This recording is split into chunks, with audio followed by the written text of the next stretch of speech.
છોટાઉદેપુરના જેતપુર પાવી નજીક ભરજ નદી પરનું ડાયવર્ઝન ફરીથી ધોવાઈ જતા શહેરના વેપાર ધંધા પર મોટી અસર પડી છે।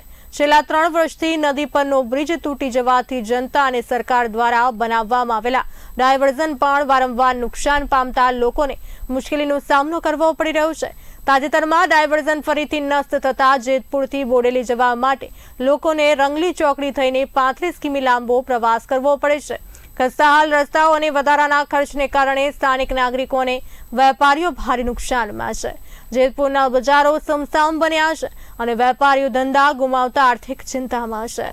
વેપારીઓ અને અગ્રણીઓએ સરકારને તાત્કાલિક પગલાં લેવા અને યુદ્ધના ધોરણે ડાયવર્ઝન રિપેર કરી વાહન વ્યવહાર પુનઃ શરૂ કરવા માંગ કરી છે। નહીંતર આ વિસ્તારમાં જીવન વ્યવહાર અસ્તવ્યસ્ત થઈ જશે તેમ તેઓ ચીમકીભર્યો સંકેત આપે છે। હાલમાં છેલ્લા 2 વર્ષથી પાવી જેતપુર ગામથી આગળ બોડેલી કે વડોદરા તરફ જવા માટે વચ્ચે જે ભરજ નદી ઉપર બ્રિજ આવે છે તે છેલ્લા 2-3 વર્ષથી તૂટી ગયો છે। તંત્ર દ્વારા અગાઉ બંને ચોમાસા માટે અને રસ્તો ચાલુ કરવા માટે ડાયવર્ઝનની સુવિધા કરવામાં આવી હતી, પરંતુ ડાયવર્ઝન બંને ચોમાસામાં બંને ડાયવર્ઝન ધોવાઈ ગયા છે। અત્યાર લગીન લગભગ 6.5 કરોડ રૂપિયાનો ખર્ચ કર્યો છે, પરંતુ તો એ પ્રશ્નનો ઉકેલ આવ્યો નથી।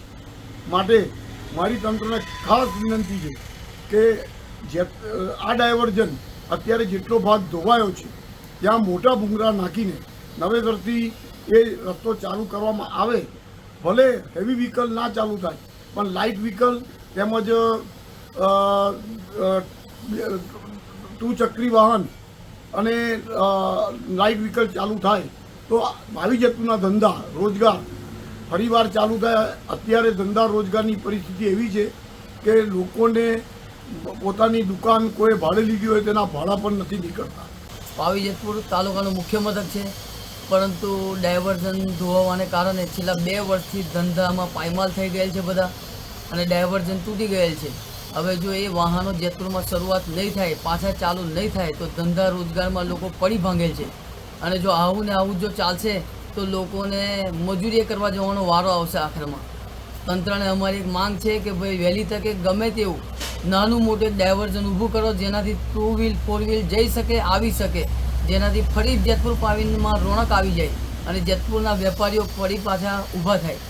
જેનાથી આદિવાસી જિલ્લો હોવાથી અહીંયા ચારે ઉંમર આદિવાસી પબ્લિક હોવા છતાં પણ તંત્ર કોઈ ધ્યાને વાત લેતી નથી। અમારું પાવી જેતપુર તાલુકો છોટાઉદેપુર જિલ્લો છે, આ આદિવાસી જિલ્લો છે। પાવી જેતપુરથી નેશનલ હાઈવે જે નેશનલ હાઈવે 56 નંબર જાય છે, એમાં છેલ્લા પાવી જેતપુરના સિરોજ પાસેનો ભારત નદીનો પુલ તૂટી ગયો। ત્યારબાદ 2 વખત ડાયવર્ઝન બનાવ્યા, પ્રજાના 6 કરોડ રૂપિયા વહી ગયા, પણ આ તંત્રને કોઈ અસર થતી નથી। આ પુલોને બ્રિજ તૂટી જવાથી વાહનોને તકલીફ પડે છે, મુસાફરોને તકલીફ પડે છે, જેની સીધી અસર આરોગ્યને પડે છે, શિક્ષણને પડે છે અને વેપારને પડે છે, અને ખેડૂતો બધા લાચાર બની ગયા છે।